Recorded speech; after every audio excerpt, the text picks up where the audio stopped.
सर्वमंगल मांगल्ये शिवे सर्वार्थ साधिके शरण्ये त्र्यंबके गौरी नारायणी नमोस्तुते। आज के इस वीडियो में हम नवरात्रि के चौथे दिन किए जाने वाले श्री दुर्गा सप्तशती के 5वें, 6वें, 7वें और 8वें अध्याय का श्रवण करेंगे। तो प्रेम से बोलिए दुर्गा माता की जय। श्री दुर्गा सप्तशती का 5वां अध्याय प्रारंभ होता है। श्री दुर्गा सप्तशती के इस अध्याय में देवताओं द्वारा देवी की स्तुति, चंड मुंड के मुख से अंबिका के रूप की प्रशंसा सुनकर शुंभ का उनके पास दूत भेजना और दूत का निराश लौटना वर्णित है। महर्षि वेदा ने कहा, पूर्व काल में शुंभ निशुंभ नामक असुरों ने अपने बल के मद से इंद्र का त्रिलोकी का राज्य और यज्ञों के भाग छीन लिए और वह दोनों इसी प्रकार सूर्य, चंद्रमा, धर्मराज और वरुण के अधिकार भी छीनकर स्वयं ही उनका उपयोग करने लगे। वायु और अग्नि का कार्य भी वही करने लगे तथा इसके पश्चात उन्होंने जिन देवताओं का राज्य छीना था उनको अपने अपने स्थान से निकाल दिया। इस तरह से अधिकार छीने हुए दैत्यों तथा दैत्यों द्वारा निकाले हुए देवता अपराजिता देवी का स्मरण करने लगे कि देवी ने हमको वर दिया था कि मैं तुम्हारी संपूर्ण विपत्तियों को नष्ट करके रक्षा करूंगी। ऐसा विचार कर सब देवता हिमालय पर गए और भगवती विष्णु माया की स्तुति करने लगे। देवताओं ने कहा, देवी को नमस्कार है, शिव को नमस्कार है, प्रकृति और भद्रा को नमस्कार है। हम लोग रौद्र, नित्या और गौरी को नमस्कार करते हैं। ज्योत्सनामयी, चंद्र रूपणी व सुख रूपा देवी को निरंतर नमस्कार है। शरणागतों का कल्याण करने वाली वृद्धि और सिद्धि रूपा देवी को हम बार बार नमस्कार करते हैं। और नैर ऋतु राजाओं की लक्ष्मी तथा सर्वाणी को नमस्कार है। दुर्गा को, दुर्ग स्थलों को पार करने वाली दुर्ग पारा को, सारा सर्वकारिणी ख्याति कृष्ण और घुम्र देवी को सदैव नमस्कार है। अत्यंत सौम्य तथा अत्यंत रौद्र रूप को हम नमस्कार करते हैं। उन्हें हमारा बारंबार प्रणाम है। जगत की आधारभूत कृति देवी को बार बार नमस्कार करते हैं। जिस देवी को प्राणी मात्र विष्णु माया कहते हैं उसको नमस्कार है, उसको नमस्कार है, उसको नमस्कार है। जो देवी संपूर्ण प्राणियों में चेतना कहलाती हैं उसको नमस्कार है, उसको नमस्कार है, उसको नमस्कार है। जो देवी संपूर्ण प्राणियों में बुद्धि रूप में स्थित है उसको नमस्कार है, उसको नमस्कार है, उसको नमस्कार है। जो देवी सब प्राणियों में निद्रा रूप में विराजमान है उसको नमस्कार है, उसको नमस्कार है, उसको नमस्कार है।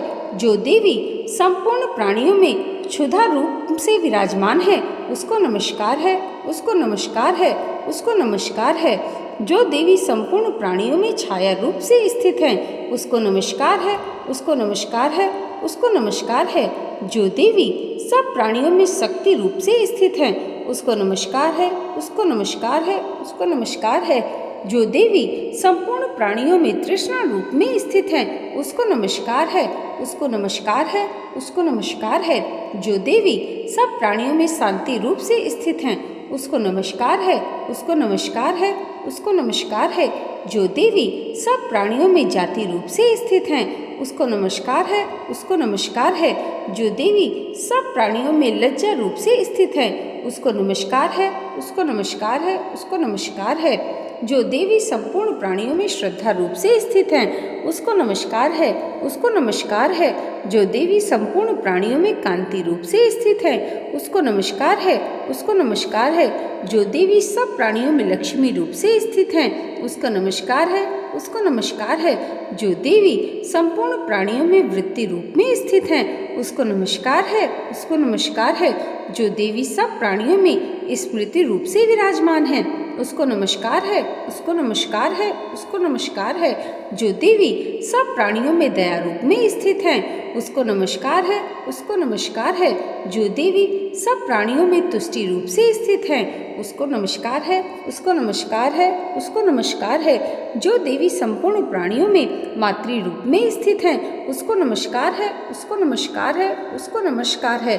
जो देवी संपूर्ण प्राणियों में भ्रांति रूप से स्थित हैं, उसको नमस्कार है, उसको नमस्कार है, उसको नमस्कार है। जो देवी संपूर्ण प्राणियों में नित्य व्याप्त रहती हैं, उसको नमस्कार है, उसको नमस्कार है, उसको नमस्कार है। जो देवी चैतन्य रूप से इस संपूर्ण संसार को व्याप्त करके स्थित हैं, उसको नमस्कार है, उसको नमस्कार है, उसको नमस्कार है। पूर्व काल में देवताओं ने अपने अभीष्ट फल पाने के लिए जिसकी स्तुति की है और देवराज इंद्र ने बहुत दिनों तक जिसका सेवन किया है, वह कल्याण की साधना भूता ईश्वरी हमारा कल्याण और मंगल करें तथा सारी विपत्तियों को नष्ट कर डालें। असुरों के सताए हुए हम संपूर्ण देवता उस परमेश्वरी को इस समय नमस्कार करते हैं तथा जो भक्ति पूर्वक स्मरण किए जाने पर तुरंत ही सब विपत्तियों को नष्ट कर देती हैं, वह जगदम्बा इस समय भी हमारा मंगल करके हमारी समस्त विपत्तियों को दूर करें। महर्षि मेधा ने कहा, हे राजन, इस प्रकार जब देवता स्तुति कर रहे थे तो उसी समय पार्वती देवी गंगा में स्नान करने के लिए आई। तब उनके शरीर से प्रकट होकर शिवादि देवी बोली, शुंभ दैत्य के द्वारा स्वर्ग से निकले हुए और निशुंभ से हारे हुए यह देवता मेरी स्तुति कर रहे हैं। पार्वती के शरीर से अंबिका निकली थी, इसलिए उसको संपूर्ण लोक में कौशिकी कहते हैं। कौशिकी के प्रकट होने के पश्चात पार्वती देवी के शरीर का रंग काला हो गया और वह हिमालय पर रहने वाली कालिका देवी के नाम से प्रसिद्ध हुई। फिर शुंभ और निशुंभ के दूत चंड मुंड वहां आए और उन्होंने परम मनोहर रूप वाली अंबिका देवी को देखा। फिर वह शुंभ के पास जाकर बोले, महाराज, एक अत्यंत सुंदर स्त्री हिमालय को प्रकाशित कर रही है। वैसा रंग रूप आज तक हमने किसी स्त्री में नहीं देखा। हे असुरेश्वर, आप यह पता लगाएं कि वह कौन है और उसको ग्रहण कर लें। वह स्त्री स्त्रियों में रत्न है। वह अपनी कांति से दशों दिशाओं को प्रकाशित करती हुई वहाँ स्थित है, इसलिए आपका उसको देखना उचित है।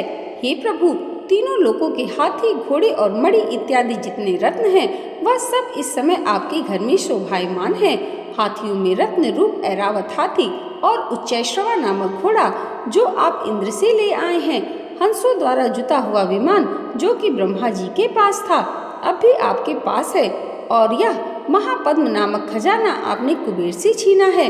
समुद्र ने आपको सदा खिले हुए फूलों की किंजलकिन्नी नामक माला दी है। वरुण का कंचन की वर्षा करने वाला छत्र आपके पास है। रथों में श्रेष्ठ प्रजापति का रथ भी आपके पास ही है। हे दैतेंद्र, मृत्यु से उत्क्रांतिका नामक शक्ति भी आपने छीन ली है और वरुण का पास भी आपके भ्राता निशुंभ के अधिकार में है। और जो अग्नि में न जल सके ऐसे 2 वस्त्र भी अग्निदेव ने आपको दिए हैं। हे दैत्यराज, इस प्रकार सारी रत्न रूपी वस्तुएं आप संग्रह कर चुके हैं, तो फिर आप यह कल्याणकारी स्त्रियों में रत्न रूप अनुपम स्त्री आप क्यों नहीं ग्रहण करते? महर्षि मेधा बोले, चंड मुंड का यह वचन सुनकर शुंभ ने विचारा कि सुग्रीव को अपना दूत बनाकर देवी के पास भेजा जाए। प्रथम उनको सब कुछ समझा दिया और कहा कि वहां जाकर तुम उसको अच्छी तरह से समझाना और उपाय करना जिससे वह प्रसन्न होकर तुरंत मेरे पास चली आए। भली प्रकार समझाकर कहना। दूत सुग्रीव पर्वत के उस रमणीय भाग में पहुंचा जहाँ देवी रहती थी। दूत ने कहा, हे देवी, दैत्यों का राजा शुंभ जो इस समय तीनों लोकों का स्वामी है, मैं उसका दूत हूँ और यहाँ तुम्हारे पास आया हूँ। संपूर्ण देवता उसकी आज्ञा एक स्वर से मानते हैं। अब जो कुछ उसने कहला भेजा है वह सुनो।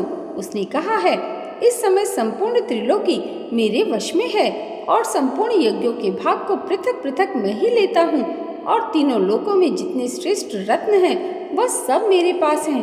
देवराज इंद्र का वाहन ऐरावत मेरे पास है जो मैंने छीन लिया है। उच्चैश्रवा नामक घोड़ा जो क्षीर सागर मंथन करने से प्रकट हुआ था, उसे देवताओं ने मुझे समर्पित किया है। हे सुंदरी, इनके अतिरिक्त और जो भी रत्न भूषण पदार्थ देवताओं के पास थे वह सब मेरे पास है। हे देवी, मैं तुम्हें संसार की स्त्रियों में रत्न मानता हूँ क्योंकि रत्नों का उपभोग करने वाला मैं ही हूँ। हे चंचल कटाओं वाली सुंदरी, अब यह मैं तुझ पर छोड़ता हूँ कि तुम मेरे या मेरे भाई महापराक्रमी निशुंभ की सेवा में आ जाए। यदि तू मुझे वरेगी तो तुझे अतुल महान ऐश्वर्य की प्राप्ति होगी। अतः तुम अपनी बुद्धि से विचार कर मेरे पास चली आओ। महर्षि मेधा ने कहा। दूत के ऐसा कहने पर संपूर्ण जगत का कल्याण करने वाली भगवती दुर्गा मन ही मन मुस्कुराई और इस प्रकार कहने लगी। देवी ने कहा, हे दूत, तू जो कुछ कह रहा है वह सत्य है और इसमें किंचित मात्र भी झूठ नहीं है। शुंभ इस समय तीनों लोकों का स्वामी है और निशुंभ भी उसी की तरह पराक्रमी है, किंतु उसके संबंध में मैं जो प्रतिज्ञा कर चुकी हूँ उसे मैं कैसे झुठला सकती हूँ। अतः तू मैंने जो प्रतिज्ञा की है उसे सुन। जो मुझे युद्ध में जीत लेगा और मेरे अभिमान को खंडित करेगा तथा बल में मेरे समान होगा वह मेरा स्वामी होगा। इसलिए शुंभ अथवा निशुंभ यहाँ आए और युद्ध में जीतकर मुझसे विवाह कर ले। इसमें भला देर की क्या आवश्यकता है। दूत ने कहा, हे देवी, तुम अभिमान से भरी हुई हो, मेरे सामने तुम ऐसी बात ना करो।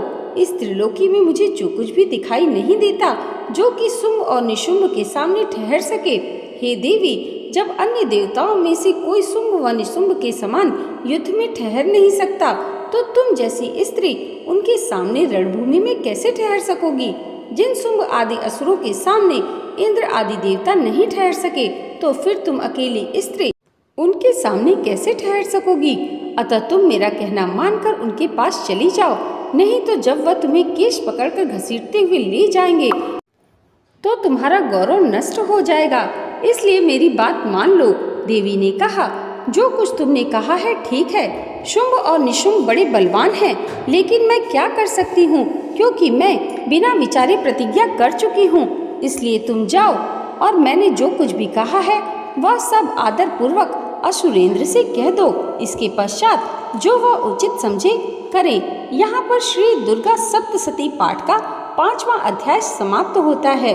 प्रेम से बोलिए दुर्गा माता की जय। श्री दुर्गा सप्तशती का 6वां अध्याय प्रारंभ होता है, जिसमें धूम्रलोचन के वध का वर्णन है।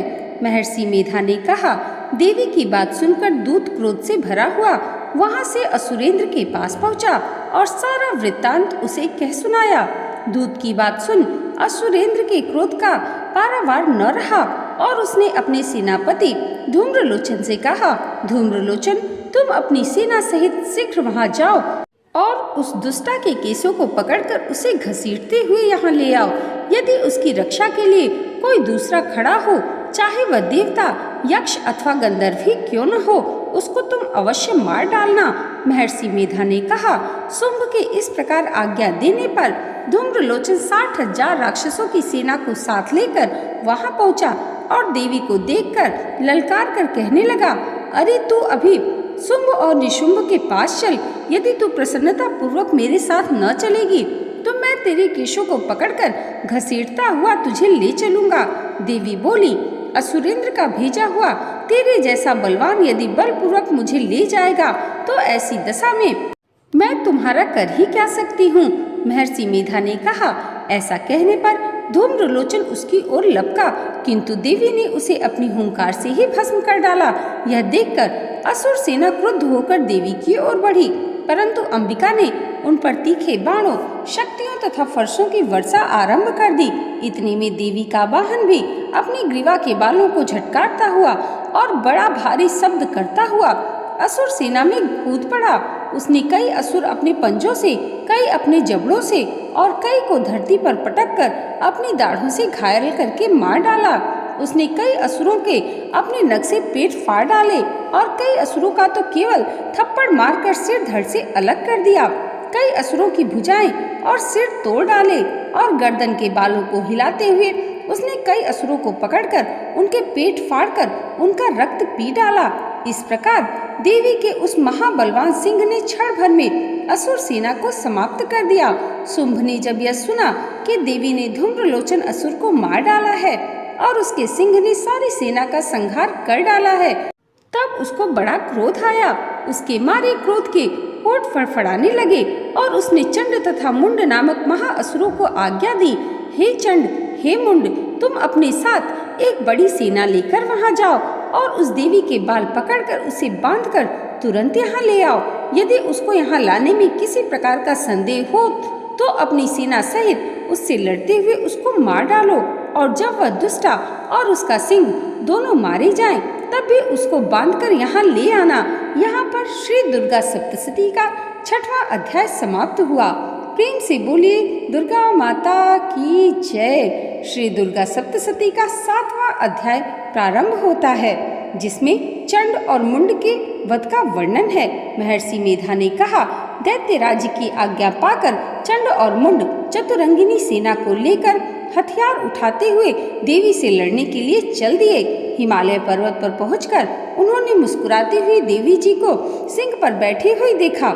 जब असुर उनको पकड़ने के लिए तलवारें लेकर उनकी ओर बढ़े, तब अंबिका को उन पर बड़ा ही क्रोध आया और मारे क्रोध के उनका मुख काला पड़ गया, उनकी भ्रिकुटियां चढ़ गई और उनके ललाट में से अत्यंत भयंकर तथा अत्यंत विस्तृत मुख वाली लाल आंखों वाली काली प्रकट हुई, जो कि अपने हाथों में तलवार और पाश लिए हुए थी। वह विचित्र खड्ग धारण किए हुए थी तथा चीते के चर्म की साड़ी एवं नरमुंडों की माला पहन रखी थी। उसका मांस सूखा हुआ था और शरीर केवल हड्डियों का ढांचा था, और जो भयंकर शब्द से दिशाओं को पूर्ण कर रही थी, वह असुर सेना पर टूट पड़ी और दैत्यों का भक्षण करने लगी। वह पार्श्व रक्षकों, अकुंसधारी महावतों, हाथियों पर सवार योद्धाओं और घंटा सहित हाथियों को एक हाथ से पकड़ पकड़ कर अपने मुंह में डाल रही थी, और इसी प्रकार वह घोड़ों, रथों, सारथियों व रथों में बैठे हुए सैनिकों को मुंह में डालकर भयानक रूप से चबा रही थी। किसी के केश पकड़कर, किसी को पैरों से दबाकर और किसी दैत्य को छाती से मसलकर मार रही थी। वह दैत्य के छोड़े हुए बड़े बड़े अस्त्र शस्त्रों को मुंह में पकड़कर और क्रोध में भर उनको दांतों में पीस रही थी। उसने कई बड़े बड़े असुर भक्षण कर डाले, कितनों को रौंद डाला और कितनी उसकी मार के मारे भाग गए, कितनों को उसने तलवार से मार डाला, कितनों को अपने दांतों से समाप्त कर दिया, और इस प्रकार से देवी के क्षण भर में संपूर्ण दैत्य सेना को नष्ट कर दिया।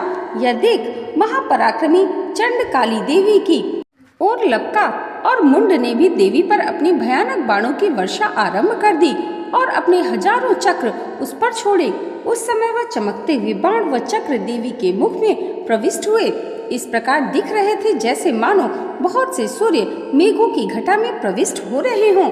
इसके पश्चात भयंकर शब्द के साथ काली ने अत्यंत जोश में भरकर विकट अट्टहास दिया।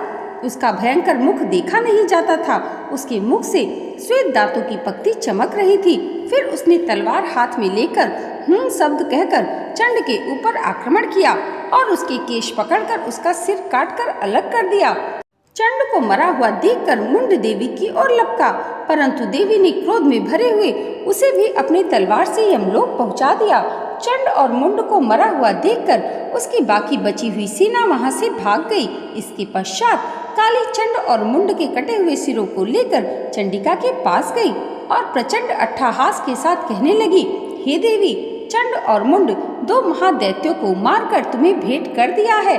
अब शुंभ और निशुंभ का तुमको स्वयं वध करना है। महर्षि मेधा ने कहा। वहां लाए हुए चंड और मुंड के सिरों को देखकर कल्याणकारी चंडी ने काली से मधुर वाणी में कहा, हे देवी, तुम चूंकि चंड और मुंड को मेरे पास लेकर आई हो, अतः संसार में चामुंडा के नाम से तुम्हारी ख्याति होगी। यहाँ पर श्री दुर्गा सप्तशती का 7वां अध्याय समाप्त हुआ। प्रेम से बोलिए दुर्गा माता की जय। श्री दुर्गा सप्तशती का 8वां अध्याय प्रारंभ होता है, जिसमें रक्त बीज के वध का वर्णन है। महर्षि मेधा ने कहा, चंड और मुंड नामक असुरों के मारे जाने से और बहुत सी सेना के नष्ट हो जाने से असुरों के राजा प्रतापी शंभु ने क्रोध युक्त होकर अपनी संपूर्ण सेना को युद्ध के लिए तैयार होने की आज्ञा दी। उसने कहा, अब उदायुध नामक 86 असुर सेनापति अपनी सेनाओं के साथ युद्ध के लिए जाएं, और कंबु नामक 84 सेनापति भी युद्ध के लिए जाएं, और कोटिवीर्य नामक 50 सेनापति और धौम्रकुल नाम के 100 सेनापति प्रस्थान करें।